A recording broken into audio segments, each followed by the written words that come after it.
and marketing from county to county.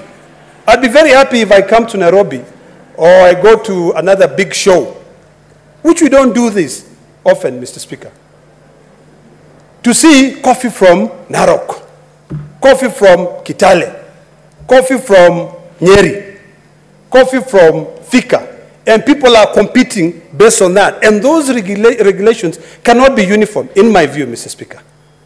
You know, the only time when you make them uniform is if you want to dance to the tune of the IMF, the World Bank, and the outside world that want you to continue feeding them and not really focusing on your own environment. We need to encourage research. I'm happy that this, one of the objects of this bill is to be able to change the Kenya Agricultural Livestock Research Organization to Coffee Research Institute. Yes, let us set up this research. You know, I love that, you know, but can it be informed by the different environments, different? We have seen, Mr. Speaker, coffee houses, you know, being established as big businesses in this country. It started just a few years ago, maybe a decade ago. But if we are not careful, Mr. Speaker, even those coffee houses will be run, all the profit will be owned by multinational corporations. I dare say right now, the two big coffee houses that we have in this country, because we have failed in educating or illuminating to the public on how important this coffee is, are owned by multinational corporations. There might be a small part of ownership which is owned by local people. But in terms of this research, I wish that there would be some universities which will take up and say, we really care about what we can gain here, so we want to make sure that there is a small research institute. You know, we need to know whether we can market our coffee effectively by blending different beans. We can even start with a blend and say we have got a blend from Trans Nzoia beans. The environment there is different. You know, I'm growing some coffee in Narok. The environment there is different. You know, other people are growing coffee in other areas. Can we blend those beans and say, this is, you know, Rift Valley beans being blended with this other one, and we sell and we make money? Just like what the tea industry has done in this country. Mr. Speaker, I know you are an advent traveler, but everywhere you go, when you go to big hotels, you'll find Kenyan tea, but it's not marketed as Kenyan tea. It's actually marketed as, is it Linton or Lip, whatever it's called? We need this research institute, which I support entirely, must now start looking at it and say, what will it take for us to take the beans from Trans Nzoia? We've got some big farms there. Some of my friends have got big farms there that are growing coffee. And we say, let's blend it with beans from Mount Kenya region.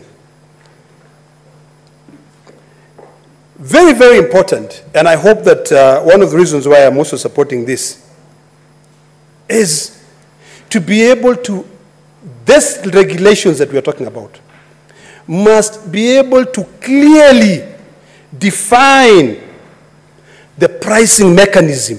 What pricing mechanism do we use to be able to market our coffee?